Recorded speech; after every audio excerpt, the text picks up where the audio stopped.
The intent here is that over time, that we all become much more mindful and aware of the culture and contributions of all people and not just the loudest voice in the room. Business of Architecture, episode 348. Hello, and welcome back, Architect Nation.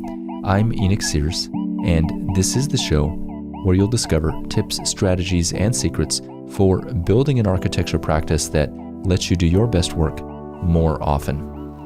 Today, I speak with Karen Compton and Gabrielle Bullock. Karen Compton is the principal of the architecture business consulting firm A3K Consulting, and Gabrielle Bullock is the director of global diversity at the firm Perkins and Will. I invited Karen and Gabrielle on the show today to discuss with us their new vodcast titled Breaking the Silence of Design, which you can find by searching on YouTube. On the vodcast, Karen and Gabrielle discuss the topics of justice, equity, diversion, and inclusion, and more. On this episode, you'll discover the motivation behind starting the podcast and what they hope others will take away from what they have to share. Gabrielle and Karen, welcome to the Business of Architecture podcast. Thank you, Enoch. Nice to see you. Thank you. Nice to see you again. Good to see you. So for you, what does it mean to break the silence of design? And Gabrielle, we'll start with you.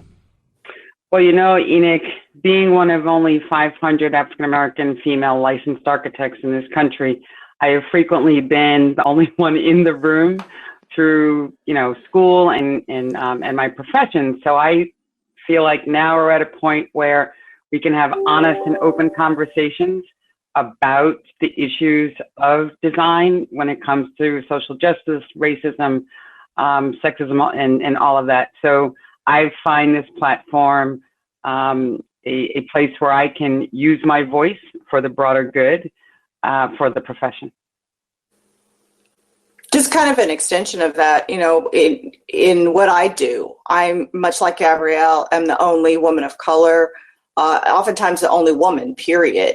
And what I've realized in this moment is that the only way we're ever going to be able to move a needle or to really truly have impactful change in our profession is to have uncomfortable conversations. And in order to do that, we have to provide safe spaces in which people can become vulnerable to disclose that which they do not know or understand, not just the lived experiences of other people, but how to solve them.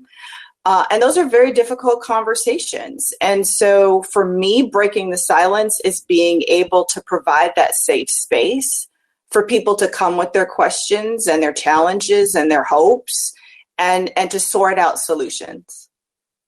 And Karen, for you, what are some of these uncomfortable conversations that you found that have come through the conversations of the vodcast to this point?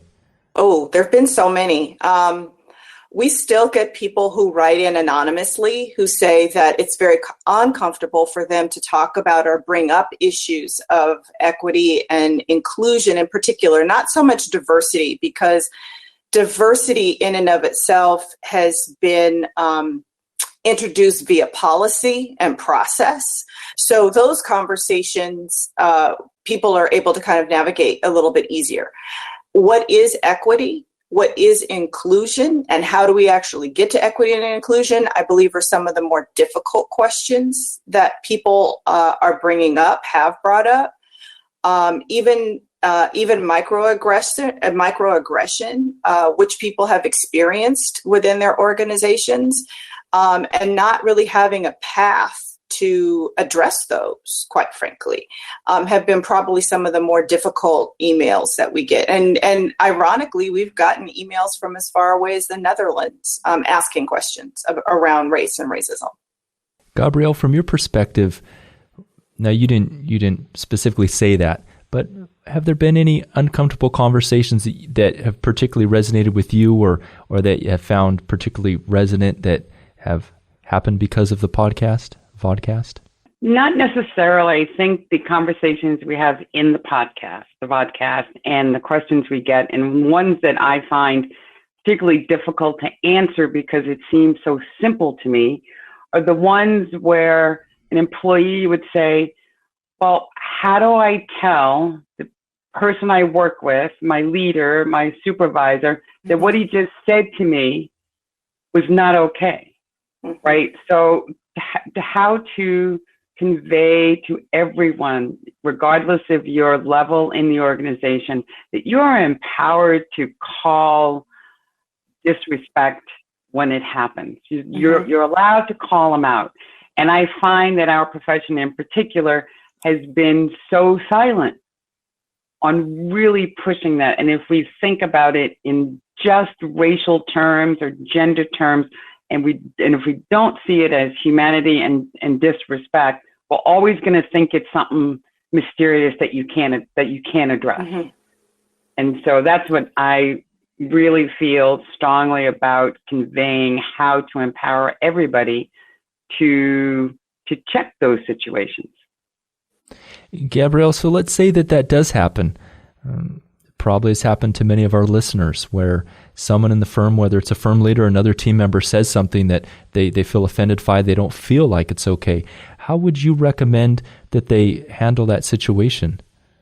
I would say that if you feel confident enough to very politely and respectfully and professionally call them out on the side and say, I'd like to tell you that what you just said made me feel this way. You may not have intended it, but, intention is not really what matters. What matters is what happens with that. So I would first tell them directly. And if you're not comfortable talking to them yourself, then find another senior person of the same level who is confident enough to speak on your behalf. We have to start supporting each other, particularly those emerging professionals and younger staff who may not feel that it'll be taken seriously or dealt with. So we talk a lot in the vodcast about allyship, which is what the concept that Gabrielle is talking about. Sometimes our younger professionals don't feel confident. They feel like they're going to be marginalized in their careers if they bring something up. So sometimes the best course of action isn't no action, but it's to create an ally that aligns with the ideas and precepts and has that power, because this really is about power. It's not about color. And I try and make that distinction. It's about power and control, who has it and who doesn't. Trying to create an ally with someone who has equal power, but is also impassioned about the issue. Out of curiosity, Gabrielle, have you ever had a situation such as that where you had to pull a team member, someone aside? Let's face it, the reason why I ask is because I, like most people, have had people say things to me that maybe have been diminutive or offensive to me personally, and I don't like conflict. It's uncomfortable to approach someone and to share with them that you may have been hurt or that you may have found something offensive. And both of you strike me as people who would be willing to stand up and express how you feel. I'm just curious, from your personal perspective, if you've had situations like that, maybe not give us specifics, but how it went and kind of the emotions that were at play there and how you handled that situation. Right. Well, and I should have said before, it is not easy. It is difficult. It's even difficult for me. And I can think of two situations, one where I let it go. And I was so upset. I mean, I blame myself. I said, you should have found the gumption to address it in that moment. And I didn't. And then recently, I've had to tell someone, a colleague, about white male privilege and how your voice is not the only voice. Your voice, just because it's loud, is not the most important voice. And how you show up, from my perspective, is white male privilege. In the conversation of this incident, and I think he appreciated my my comments and from my perspective, my point of view, which I'm not sure that anybody has ever said to him before. That is a point of view. And I've had a So similar situation. My situation was I had someone say to me, I don't think of you as Black. And and exactly, your eyes said it all. And I had to take a deep breath about that. And literally the process was, but I've done it so many times, Enoch, I'm almost numb to it. I had to literally take the person aside and say, okay, I want to give you a little bit of perspective. I am Black. I am proud to be Black. I will only be one thing in life. So let me share with you, by you not seeing me as Black is to not see my culture and to not see my heritage and my pride. And I need you to understand that. And when I put it in those contexts for that person, they literally went, whoa, that's so not what I meant. And they went on to try and explain. But as Gabrielle pointed out earlier, intentionality still does not usurp what somebody feels or needs to have expressed. And so when I gave it back to them and said, let me tell you what it means to me about my own culture and my own heritage, they really then tried to explain and try to understand. And that's what we're really trying to get to, deep and meaningful understanding. How would you counsel someone or suggest that someone who's on the receiving end of that feedback to be able to have that? And have you ever been on the receiving end of that type of feedback? I have been on the receiving end. And it's, the angry Black woman, that end, What do you mean? Sorry, but clarify for me. Women are often, particularly women in their careers, are usually referred to as aggressive and men are assertive. So if you can't tell, I'm pretty direct, and I have learned through some experiences that my directness and no nonsense approach has been categorized as aggressive, right? And now I may have internalized it as, they think I'm an angry Black woman. So I don't say that out loud, but that's how I felt. Yeah. So there was another part of that question. So when I'm on the receiving end, I take it, but you think about it, you don't like it. Nobody likes to hear criticism, but I think that's all part of having these uncomfortable conversations, that we have to take the constructive criticism to heart and do some self-reflection, which is not easy in any case, but necessary. But if we're truly looking at humanity, just how we treat each other, human to human, person to person, we're willing to take that kind of feedback and be reflective, not just so that I can correct somebody else and what they say and how they say it, but I can be more mindful and more aware of what I say and how I say it. The intent here is that over time, at least for me, that we all become much more mindful and aware of the culture and contributions of all people and not just the loudest voice in the room. I think a lot of it is we have our own biases, right? Mm-hmm. And we see people in a certain way, different people in different ways, and sometimes we're wrong, right? Sometimes we allow our biases to come to the surface. And I think that's what this whole movement is about, is to understand what those biases are, recognize them, and try and get rid of them. Gabrielle, you mentioned that throughout your career, you've recognized that you've been the only one of a certain, let's say, category, multiple categories, but it felt like the only one in the room.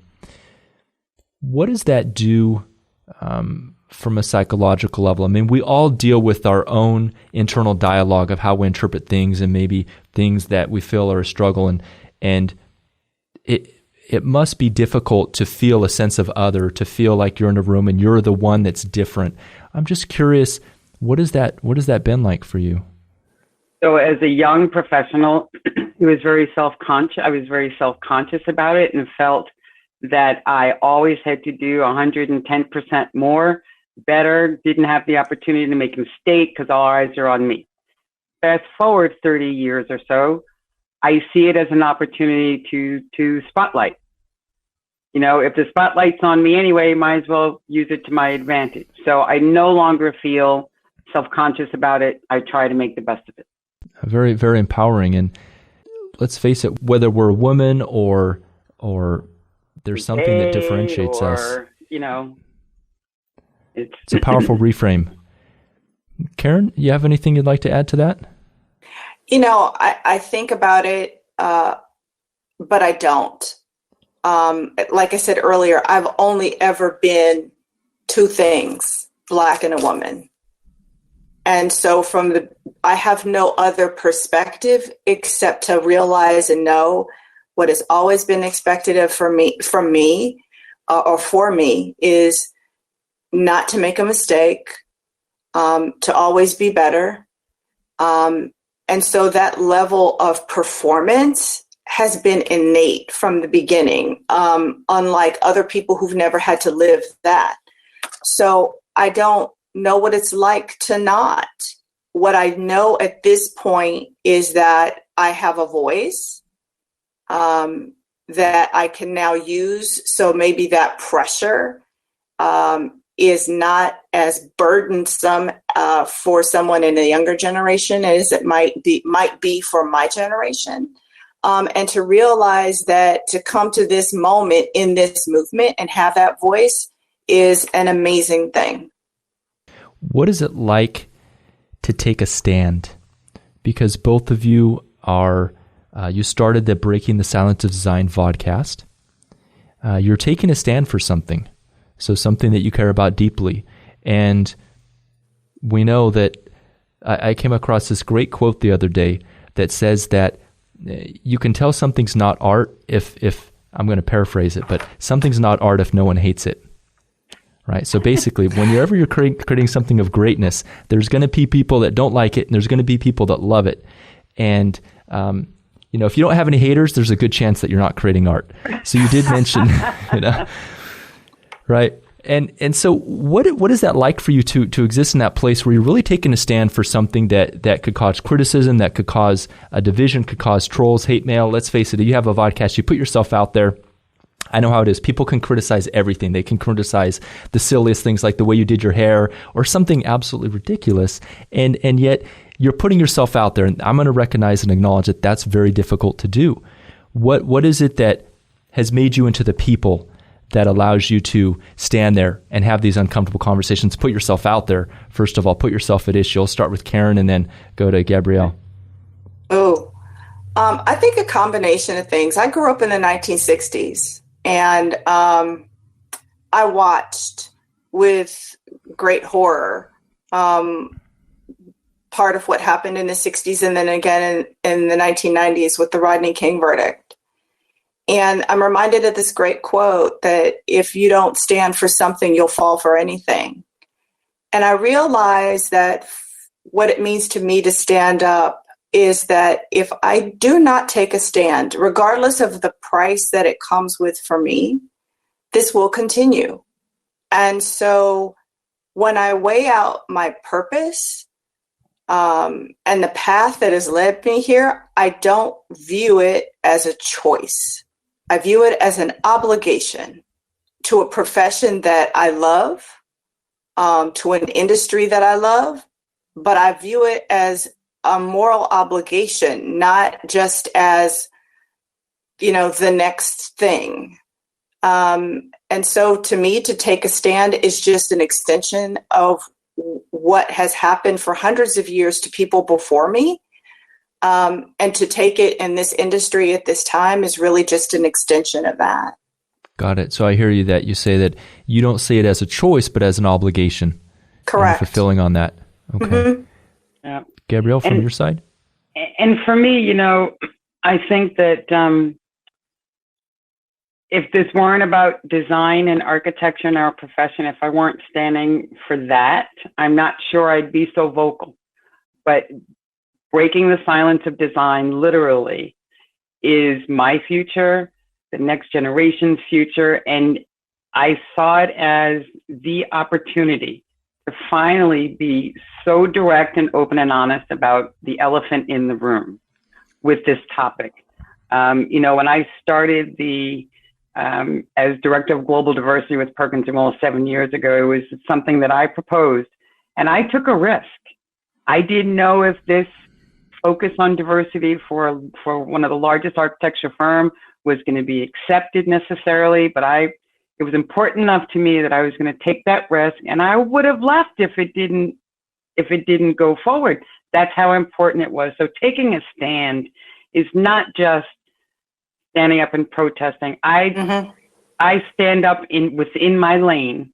The impact that I could make, or I think I can make, I got to go for it, right? Yeah. Much like Karen, I wish somebody had done it years ago, but I don't think society was ready years ago, unfortunately. Yeah. Did I understand correctly, Gabrielle, that you said that you proposed your job position, that almost as if you created that position at Perkins and Will, or was it something they were looking for and you filled it? Oh, I created it. I suggested it. The firm was focusing on diversity and inclusion, but not in a very formal way, not in a very organized way. And so I proposed the structure, the mission, and the vision, the mission, and the business case for it. Why, if we don't do this now? It was a sense of urgency for me, and I still think it's a sense of urgency.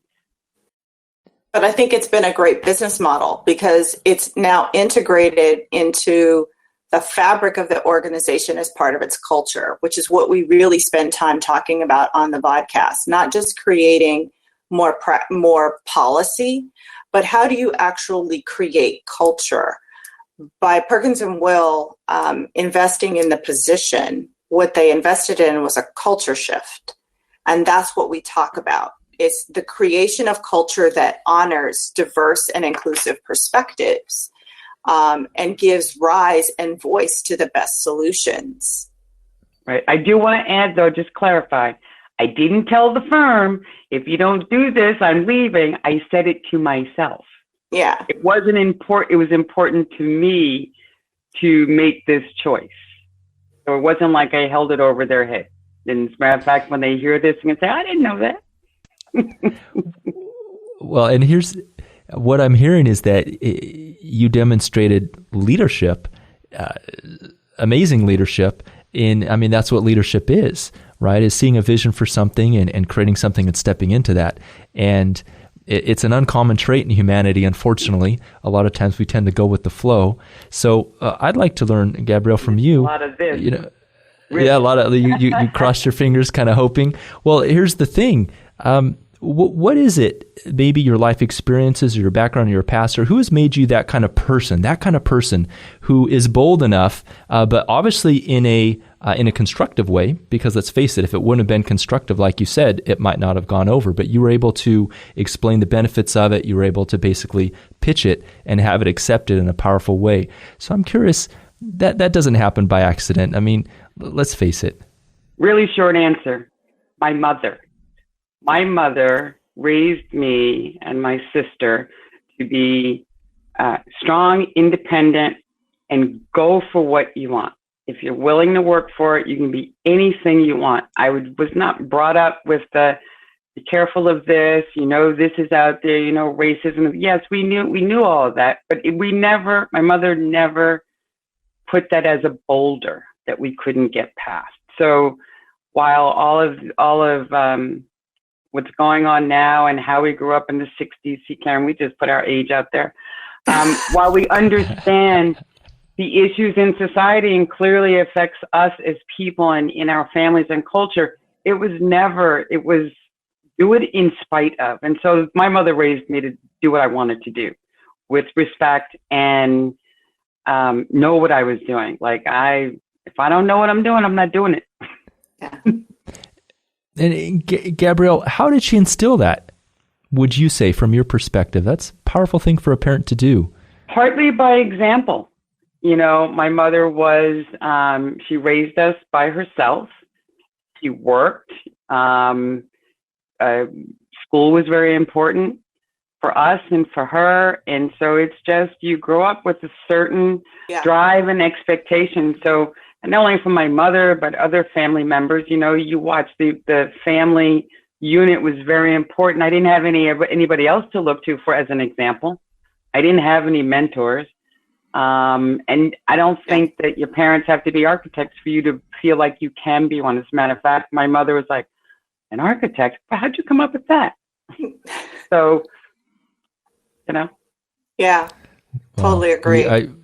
We want to, let's acknowledge your mother. Really, for the, totally agree. Obviously the incredible person she was. Put her name out there? No, I won't do that. Yeah, we'll keep it private for now, but, maybe she'll listen to this. I'm not sure if she's still living, but she is. We do need to acknowledge that. We really do.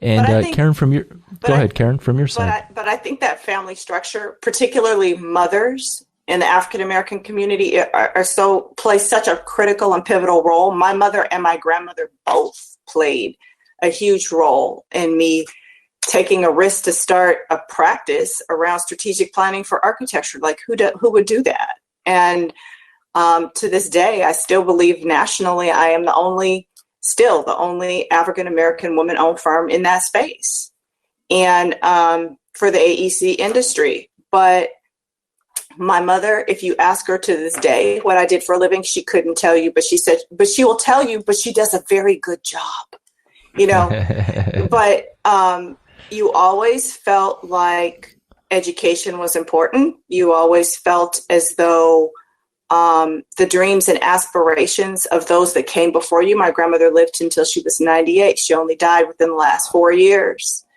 And so she saw many of my accomplishments, and she was there. She was a seamstress. She did piecework in the textile industry in downtown Los Angeles. And when you see someone work that hard, you understand what it is to realize the dreams of other people. And that meant everything to me. That became my internal clock, much like Gabrielle's. Do you think that the next generation is going to be handicapped because they didn't see you as a seamstress, Karen, or me? I worry about my kids. I bring this up because, let's face it, my kids have a great life. I would imagine both of yours do as well. And they didn't live through the 60s. Look, I didn't even live through the 60s. Maybe giving away my age here. But how do you pass on that legacy to others? And I know this is part of your mission of what you're doing in the vodcast, but maybe on a more personal level with your closer family and how do you pass that on? A lot of conversations to give context. So I have 2 children. My son is 19. Gabrielle and I lead the same life. We talk about this all the time. We lead the same life. But I have a son who's 19 and I have a daughter who's 15. And both have seen what I have tried to share with them is not just my successes as a business owner, but my struggles. So that while they may not see me struggle as a seamstress or struggle in seeing me put food on a table in the same sense as my grandmother might have in the 1950s, 1940s, or the way my mother did in the 1970s and 60s and 70s, they can still see and appreciate what the struggles are of a small business, of a person of color, of somebody who is and has the responsibility of helping others make decisions, and constantly sharing that information so that there's context to their lives. That's the way that I've chosen to try and do it, and to spend a lot of time in talking with younger people to let them know that they can aspire to something greater than what they see. Just because they haven't seen it doesn't mean that they can't aspire to achieve it. My approach is not so organized. I thought my daughter, I have a 19-year-old, and I thought she'd get it through osmosis and by example. But I will say, children today, I tried to raise her the way I was raised, doesn't work. Yeah. And so they have a very different view. They don't have a view of the struggle. They have a view of opportunity and, not a whole lot of strife necessarily until now, through the last 6 months of this pandemic. Yeah. Being stuck at home, I think it's through that lens that my daughter has gotten to the point where I think she absorbed, things that I did, things my husband does, our work and careers and all of that and struggles. We lived it, but I think it's only now through her own challenge with the pandemic and staying home that she can put it all together. I shared more. I just happened to share more only because I run a smaller business. So it was easy for me to they knew if I went after an RFP and I lost and they saw how much hard work went into it, or there was a particular instance where I wasn't selected because I was a woman of color. And that was only within the last 5 years. I shared that with them so that they did have context that those things did still happen. In today's society with Facebook, social media, it seems like all the news around everything, it's very easy to have people dig in and become very entrenched in their positions. So it's interesting how there's sort of this division happening. There's a lot of important conversations happening, and then there's also, this is causing a lot of division between people where they're pushing back and forth. So going back to our previous conversation about how to have a conversation with another human being that may have offended you, or maybe you want to help them understand your point of view, there's definitely a way to do that. But how would you recommend that we take all the conversations and everything that's happening, and we actually use them to actually unite us instead of actually dividing us? Because I don't think that's anyone's intent, is to divide society and divide people. But a lot of times, if I push really hard with my hand against you, the natural reaction is to sort of lean into that and push back. How do you have that dance, and what are your thoughts on that? Very unfortunate. I mean, I think it doesn't have to be that way. We don't, and I, social media, I do not put my position out there on social media in such a way that it causes anybody to do anything other than read it and move on. I think that the differences are going to happen, and we should have differences, and we should be able to disagree. What I find extremely uncomfortable, unfortunate, and scary is how far we are pushing those differences against each other and labeling people. And, it's almost like we're going backwards. While we are having these conversations, these difficult conversations, there's still a faction of society that's never going to agree, that thinks that is going to push it in the other direction. So I just choose to hang with the folks. I disagree with some, but the ones that, can accept a disagreement and not turn it into anything else. Karen, from your side, how do we approach everything that's happening in the world, and at least from a personal side, how do we each individually position ourselves such that we can accept another person's point of view and try to be united as opposed to divisive? So for me, it's to humanize the conversation. Anytime the language turns to third party, they, them, as opposed to me, we, I, there's a loss of humanity in the discourse that does not allow people to internalize feelings. That's my experience. So even with people that I have encountered who have started out, quite frankly, pretty hard-nosed in their opinions, I've tried to kind of humanize and just ask more direct questions like, do you believe that my life matters? Do you believe that people like me are disproportionately killed? And try and humanize that discourse as opposed to turning it into a movement around politics, around divisiveness, because that's certainly not my intent.